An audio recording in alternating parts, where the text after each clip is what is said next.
O yung mga senador, mga kababayan ni Digong, nag-file na rin po ng kanilang Certificate of Candidacy ngayon. So padami ng padami yung mga nag-file ng COC ngayon. Pati po si Doc Willie Ong, si Doc Lisa, ang pumunta sa Commission on Elections. Ngayon, dito muna tayo dito tayo sa mga senador ni Digong. Bagita niya Mr. Maravillas, senador ni Digong. Senador man talaga po ni Digong, hindi man senador ng Pilipinas. Di ba? Sabi po ni Bato, kung masamaan niya akong tao, wag na ninyo akong iboto. Do not vote for me. Buti, ikaw na yung may sabi na wag ka namin iboto. O diba? Hindi man talaga namin kayo iboboto kasi hindi man kayo senador ng Pilipinas, kundi senador ni Digong, senador ng mga pugante, ni Pacquiao, ni Harry Roque, mga pugante, pinaghanap ng batas. Buti na uli si Pacquiao para hindi na po magamit yung Senado, yung posisyon po sa personal nilang interes, hindi man po interes ng bayan, kundi interes ng kanilang mga barkada. But before ko mga kababayan ibigay sa inyo yung full story ng mga balita ngayon sa mga nag-file ng kanilang Certificate of Candidacy, click subscribe muna dito sa ating YouTube channel and hit the notification bell para lagi po kayong updated sa mga kaganapan dito sa ating bansa. Like and share na rin po ninyo ng ating video. At huwag na rin po ninyo na-skip yung ating mga commercial ads para tuloy-tuloy lang ang pag-unlad ng Bagong Pilipinas. At itong ating programa mga kababayan, atid sa inyo nitong ating mga sponsors. Firmax Firming and Lifting Cream. Pinapay po sa mga pulses in affected area. Mainam po ito sa mga pains at paninigas ng mga kaso-kasuan. Ito sa mukha naman yung application, anti-aging, Automax po siya.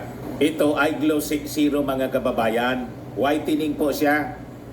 Made in South Korea. Ito naman po, Nengxia Red Mix Fruit Drink. Gawa po siya sa goji berry.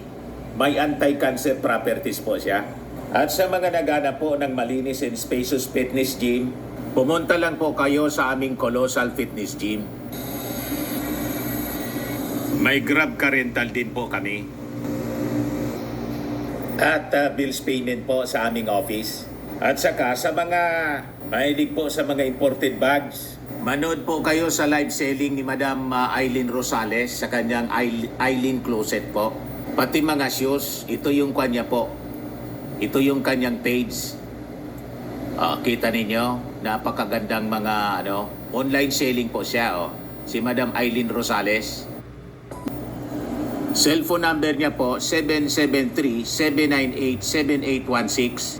Balik tayo mga kababayan dito sa ating programa. Basta tayo, number 1 sa atin mga kababayan, pagkasenador. Benhur Abalos po. Sabi ni Benhur Abalos, anuman ang mangyari, basta't alam mo na nasa puso mo na tama ka, huwag kang matakot.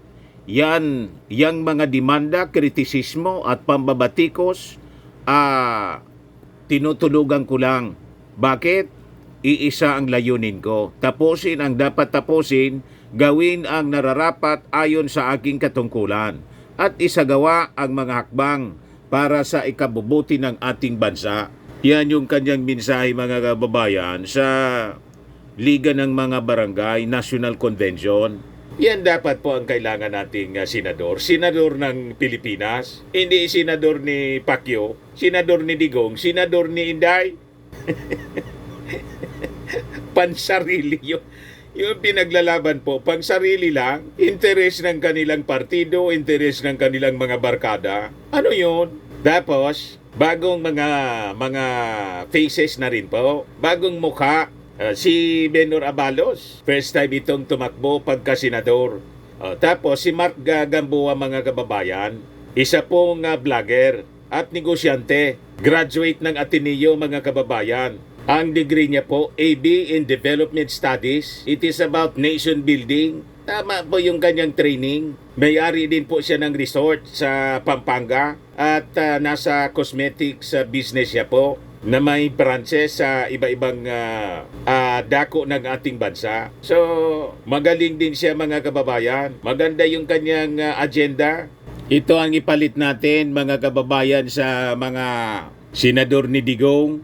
Di ba? Para hindi na po magamit yung Senado sa personal na interes. Inalal natin sila para maglingkod sa bayan. Hindi maglingkod kay Pacquiao, kay Digong, kay Inday, pati kay Harry Roque. Ikampi-kampi sila mga kababayan kahit na namali. Nandun sila mga kababayan sa mga pinag-abol ng batas. Di ba? Imbes na i-encourage nila na sumurrender, ginamit pa yung Senado. Mabuti matalino po si General Nicolas Torre. Focus lang siya mga kababayan, yung kanyang mga tauhan sa pagbabantay doon sa Kingdom of Jesus Christ. Kung hindi po, at nagpapresyo siya kay Bato doon sa Senate investigation in aid of Kibuloy, malamang hindi po nasukol si Pacquiao po at pagtatawanan yung mga pulis. Gustong paatrasin ni Bato, tactical retreat niya. Bakit niya hindi kayo mag-tactical retreat muna kasi napipirwisyo na yung mga members ng Kingdom. Wala man pala niya dito si Kibuloy. Alam nila mga kababayan, nagsisinungaling silang lahat. Alam ni Digong, alam ni Inday, at malamang alam ni Bato, alangan hindi man niya alam. O ngayon, napahiya sila mga kababayan, nang doon mismo nasukol si Pacquiao. Tapos propaganda pa yung mga supporters nila, yung kanilang mga vloggers, na sumurrender daw si Pacquiao sa Cotabato.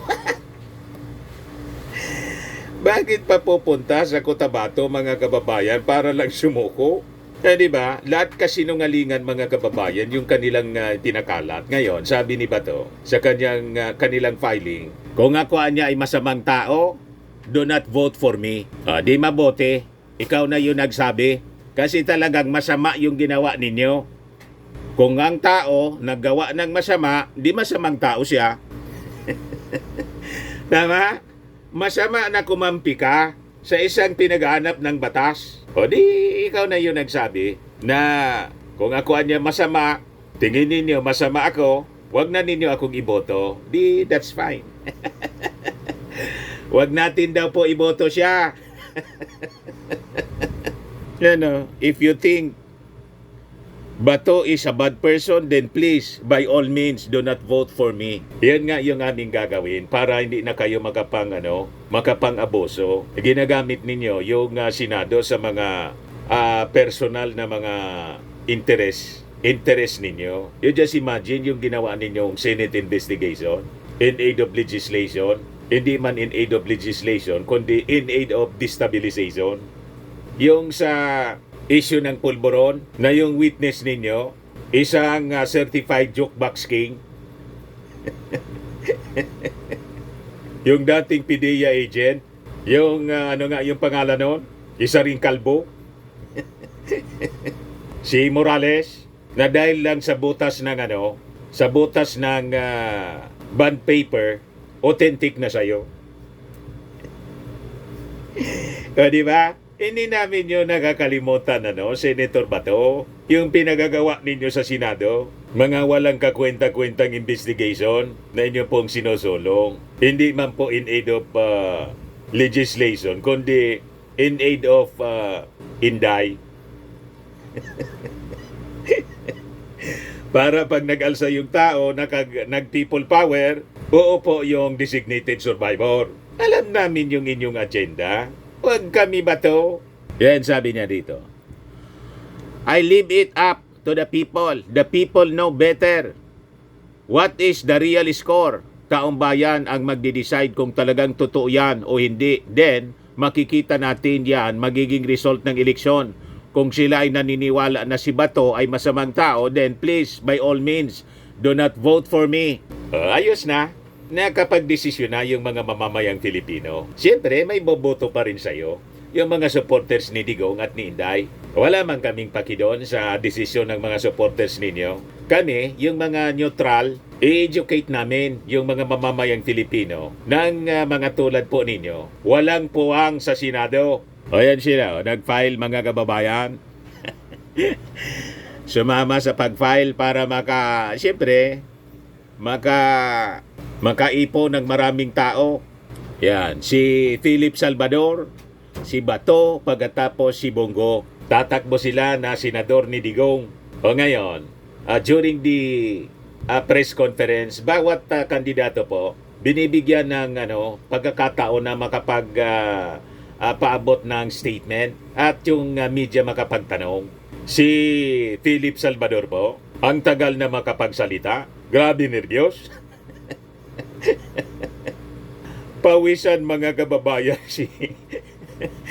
pinagpapawisan si Philip Salvador. Nagbasa na lang ng kanyang script. Ayan ba? Oh. Umawak sa kanyang dibdib. Magandang tanghali po sa kanilang lahat. Grabing po, nervyos, grabing kaba. Huminga ng malalim po si Ipe. Kung ito man lang po, si Mark Gamboa na lang, kwalipikado, akademikali mga kababayan, kwalipikado, graduate ng Ateneo. Habang nakatayo ako sa harap ninyo po, isang dedikadong magiging lingkod bayan at nakatuon ako sa pagtugon sa mga pangunahing Sayang issue pasweldo na dito po, sa ating mga mahal kababayan. na Pilipinas. Dapat magpelikula na lang Ang ating siya. plataforma ay nakatuon sa kapayapaan Dadagdagan pa o natin peace and order. ang mga walang pakinabang sa Senado Peace and po. order po. Palalakasin ko ang ating ahensya ng pagpapatupad ng batas upang matiyak ang kaligtasan ng publiko tulad ng pagdadagdag ng budget para sa modernization ng ating mga kapulisan at kasundaluhan. Itataguyod ang mga programang nakabatay sa komunidad Rappler mas pala po mapalakas yung ang kinuna natin. kooperasyon ng publiko at pribadong sektor para sugpuin ng kriminalidad at susuportahan ang mga epektibong programa sa rehabilitasyon ng droga upang mabawasan po ang krimen.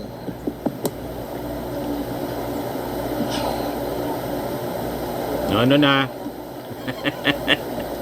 Nais ko pong may Huminga ng malalim muna po. di na matatakot ang mga pamilya na nakakasiguro sila Parehas na ni Digong po ang kanilang programa. mga anak sa kanilang bahay na hindi makikidnap, hindi magagahasa, hindi mapapatay. Gusto ko pong siguraduhin na mabawasan kung di man mawala lahat ng mga drug addicts na nagkalat na naman kung saan-saan. Nagkalat na naman daw. You see? I-wrap up ko na lang po. Yan po ang aking plataforma. Propaganda nila po na ang droga daw nagkalat Ako na po'y naman. naniniwala na marami pa rin pong mga pulis na matitino. At huwag nyo lamang hong lalalin na ng inyong mga tanong. Nakaready na ako. Okay, first question.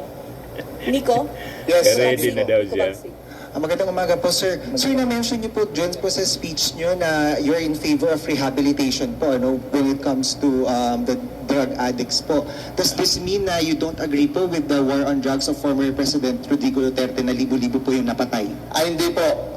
Ako po'y naniniwala doon sa ginawa niya kasi nakabuti dito sa atin. Pero ngayon po, ang sa akin naman, bigyan din natin ng pag-asang ma-rehab yung mga addicts.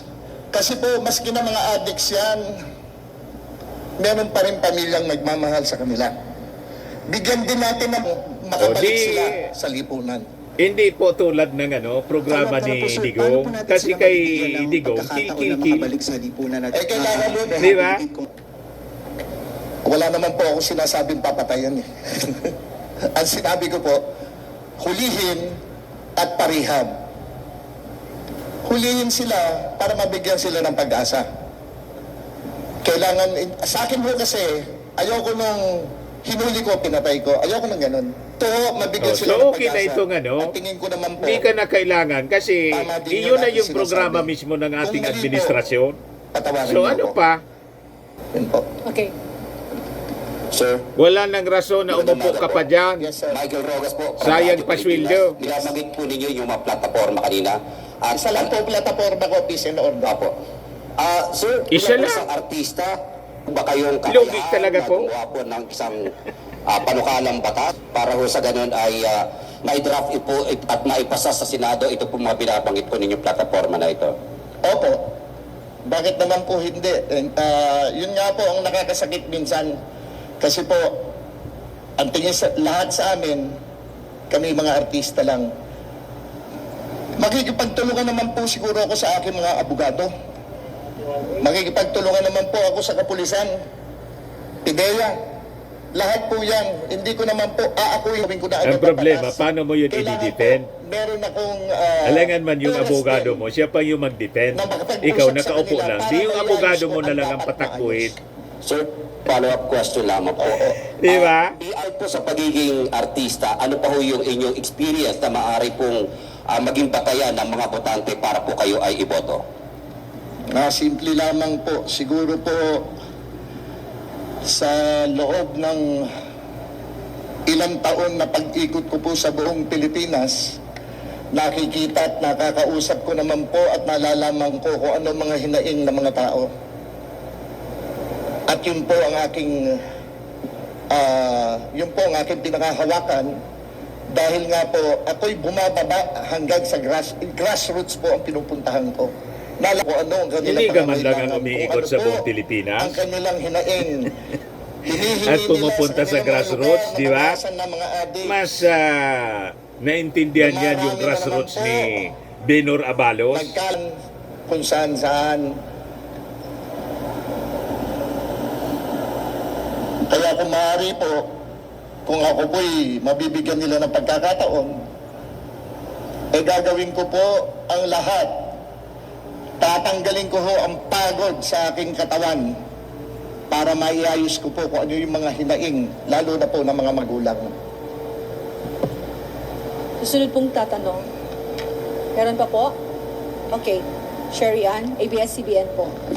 Ma'am, Yes sir, magandang hapon po. Sir, maliban dun sa gagawin nyo, kung kayo'y mananalo ng Opo. senador, sabi niyo nga po, Opo. kukonsulta kayo sa mga abogado, Opo. sa mga pulis. Opo. Pero bago yun sir, during the campaign, Opo. habang ngayon nanliligaw kayo ng mga botante, ano yung mga paghahanda na ginagawa po ninyo para eventually, dun sa possibility na magiging senador kayo, pagkatapos po ay syempre from time to time, natatanong kayo, posibleng maharap kayo sa debate. Ano po yung mga paghahanda po ninyo? pinaghahandaan ko po, yun lamang pong nasa aking puso at nasa aking isipan na nakikita ko at nalalaman ko. Realidad po. Yun po ang hindi mawawala sa akin, ang realidad.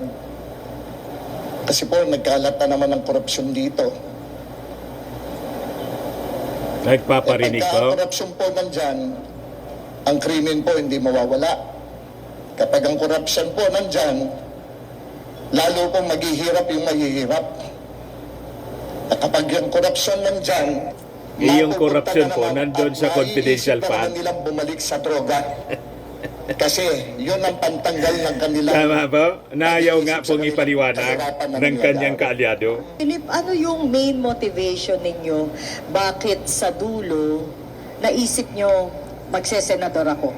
Bakit hindi ibang posisyon na mas nakadirekta sa tao? Bakit po Senado agad? Ang totoo po, mga tao po ang nagsabi sa akin tumakbo ko senador. Mga helpless and the hopeless po ang nagsasabi sa akin tumakbo Yung ko mga senador. members Yun man po lang yata ang ni nagpapalakas ng Pacquiao. loob ko. Una, ang ating Panginoon Diyos. Pangalawa, ang mga tao. So, Saka si if Digo. ever po, kung ano man po mangyari, I will run as a senator. I will run. I will join the race. and I will finish my race whether I win or lose. Thank you very much. Thank you po. Ayan po si Philip Salvador. Ano tingin ninyo mga kababayan? Anyway, malabo man po na manalo. Pati nga ngayon si Bato, namimiligro po. Gusto lang nila mga kababayan na magkandidato para magkaroon sila ng numbers kung papalarin sila sa Senado. Kasi may nakaambang impeachment po kay Inday Sara. Pag na-impeach mga kababayan ng Congress, isasubmit yan sa Senado. So, kailangan nila ng mga kakampi. Yung karamihan doon sa mga senador, mga kababayan, na dati nilang kakampi, sumama na po sa administrasyon tulad ni Tolentino, ni Cayetano, ni Villar, nasa alyansa na ng Bagong Pilipinas. Ito ngayon yung usap-usapan, no? Sabi rito sa balita, October 3, oh. Ngayon pa lang pinalabas yung balita, Duterte allies De La Rosa go to follow protocols if looming Sara impeachment reaches Senate. O ito pa, planado, Marcoleta says, committee kick out, exclude him from impeachment talk. Si Marcoleta tatakbo din. Kaya importante po yung mga kaalyado ni Digong, lahat nating isut sa inidoro po. Di bali dilawan na lang po ang ipalit ninyo. Kasi mga dilawan na senators, mga kababayan, anti-Duterte rin, anti-Inday. Pero never po sa mga kaalyado nila. Kasi po, ang mga senador nila, hindi man po yung kapakanan ng ating mga mamamayang Filipino ang inuuna, kundi yung alyansa sa kanilang mga mga sponsors at mga barkada tulad po ni Pacquiao. Payag kayo sa ganon?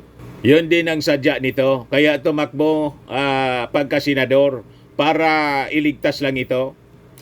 Yan sabi dyan, at a glance, Sagip Party List Representative Rodante Marcoleta claimed that he was kicked out of his committee memberships in the House of Representatives as a way to exclude him in the discussion once an impeachment complaint against his political ally, Vice President Sara Duterte, gets filed.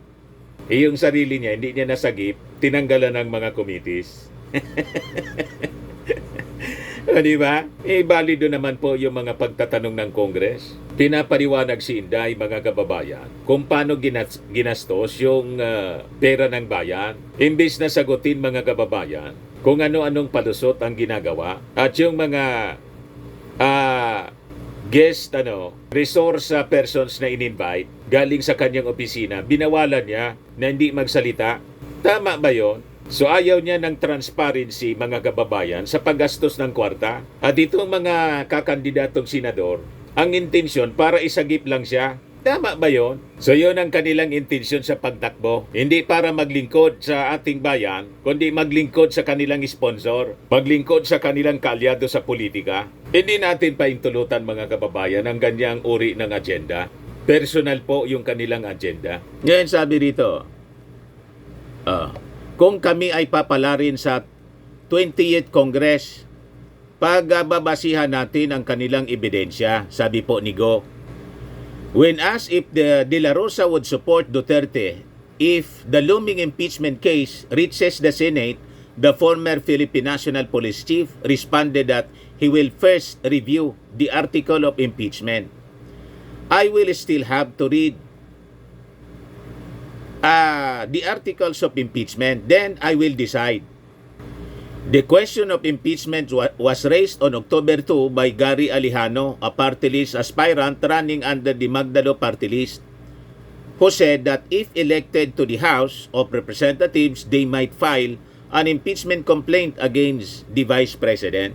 As a background, on September 25, Congressman Joel Chua ng Maynila, chairperson of the House Good Government Committee, said that Duterte's alleged misuse of public funds involves amounts that have already breached the legal threshold for plunder. Plunder po ang kaso, corruption, impeachable offense. So ngayon sila kumakandidato para pag nanalo, ang intensyon nila, iligtas si Inday. May ganon, mga kababayan. So malinaw, hindi para sa interes ng bayan, kundi interes, mga kababayan, ng kanilang patron, ng kanilang political ally.